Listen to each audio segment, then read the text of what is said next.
আসসালামু আলাইকুম viewers, welcome to my channel. আশা করি আপনারা সবাই ভালো আছেন। আমি এখানে 40 সাইজের একটি জামা কাটিং দেখাচ্ছি। শুরুতে লম্বার মাপ আমি নিয়েছি, এখানে লম্বা যতটুকু ছিল আমি পুরোটি রেখেছি। এখন আমি কাঁধ বা শোল্ডারের মাপ নিচ্ছি। এখানে কাঁধের মাপ আমি নিয়েছি হচ্ছে 7.5 ইঞ্চি। 14 ইঞ্চি কাঁধ হবে, তার 2 ভাগ করলে হচ্ছে 7 ইঞ্চি হয় এবং 7 ইঞ্চির সঙ্গে আবার হাফ যোগ করে আমি 7.5 ইঞ্চি রেখেছি।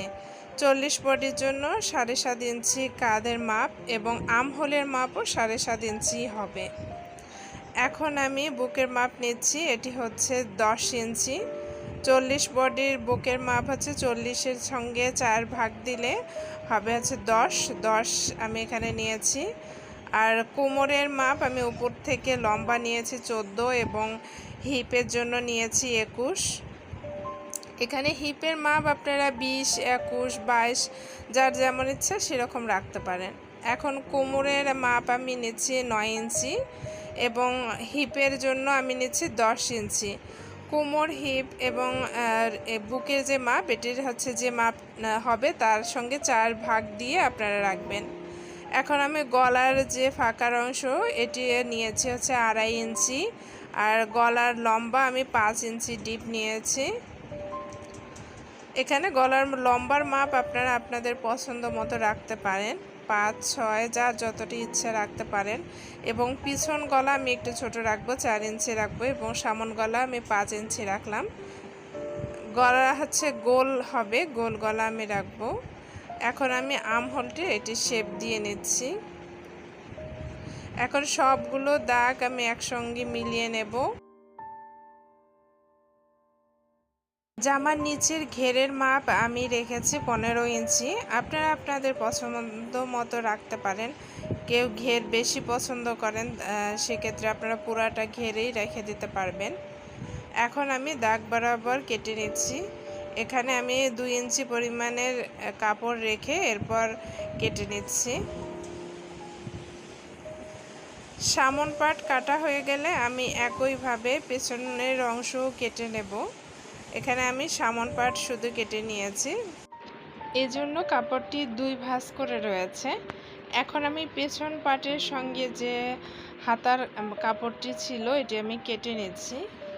এটি একটি 3 পিসের কাপড়, তো পিছনের পাটের সঙ্গে হাতার কাপড় জয়েন দেওয়া ছিল, সেটি আমি কেটে আলাদা করে নিলাম। এখন আমি সামন পাটের যে কাপড়টি আমি কেটেছিলাম সেটি পেছন পাটের উপরে রেখে দাগ আমি মিলিয়ে নিচ্ছি, এভাবে দাগ দিয়ে নিচ্ছি। পেছন পাটের যে কাপড়টি এটিও কিন্তু 2 ভাঁজ করে আমি এখানে বিছিয়ে নিয়েছি। এরপর দাগ বরাবর সবগুলো আমি এঁকে নেব। আর আমি পেছন গলা রাখবো হচ্ছে 4 ইঞ্চি পরিমাণে। সামন গলা আমি 5 ইঞ্চি রেখেছিলাম আর পেছন গলা আমি 4 ইঞ্চি রেখেছি। এখানে আপনারা আপনাদের পছন্দ মতো রাখতে পারেন। আর যে দাগগুলো আমি দিয়েছিলাম সামন পাটে সেগুলো আমি পেছন পাটে ভালোভাবে দিয়ে নিলাম। এখন আমি দাগ বরাবর সব কেটে নিলাম। আর কোমর, হিপ এই মাপগুলো বোঝার জন্য এভাবে আমি হালকা করে কেটে নিয়েছি। এখানে হাতার লম্বা ছিল 18 ইঞ্চি, আমি পুরোটি রেখেছি এবং হাতার মুহুরি যেটি এটিও আমি পুরাটাই রাখবো। মুহুরির কাছে আমি হচ্ছে রাবার লাগাবো। আর আর্মহোলের সঙ্গে 2 যোগ করে যত হবে সেটি মাপ প্রথমে নেবেন। এরপর হাতার উপর থেকে নিচ পর্যন্ত 3 ইঞ্চির একটি দাগ টেনে এরপর হাতার একটা শেপ দেবেন, যেটি আমি এখনই করলাম। আশা করি আপনারা দেখলেই বুঝতে পারবেন। এভাবে শেপ দেওয়ার পর হাতাটি কেটে নেবেন। আর আমি এখানে হাতার নিচে রাবার লাগাবো, তো এজন্য আমি যে পুরোটি আমি রেখে দিয়েছি। আর আপনারা যদি স্বাভাবিকভাবে হাতা রাখতে চান, এখানে নিচে হাতার মোড়ে যতটুকু হবে সেটি আপনারা মাপ দিয়ে কেটে নেবেন।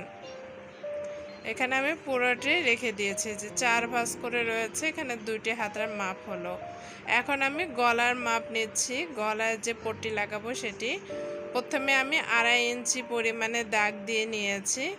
এরপর আমি লম্বা নেব হচ্ছে 6 ইঞ্চি, কারণ আমি 5 ইঞ্চি পরিমাণে লম্বা নিয়েছিলাম সামন গলা, তো সামন গলা পেছন গলা দুটো মিলে আমি হচ্ছে 1 ইঞ্চি এক্সট্রা নিয়েছি। এখন 5-এর 1 ইঞ্চি এক্সট্রা নিলে 6 ইঞ্চি হয়।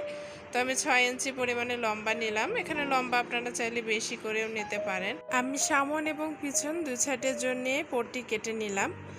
এতক্ষণ থেকে আমার ভিডিওটি দেখার জন্য অসংখ্য ধন্যবাদ। ভালো থাকবেন। আসসালামু আলাইকুম।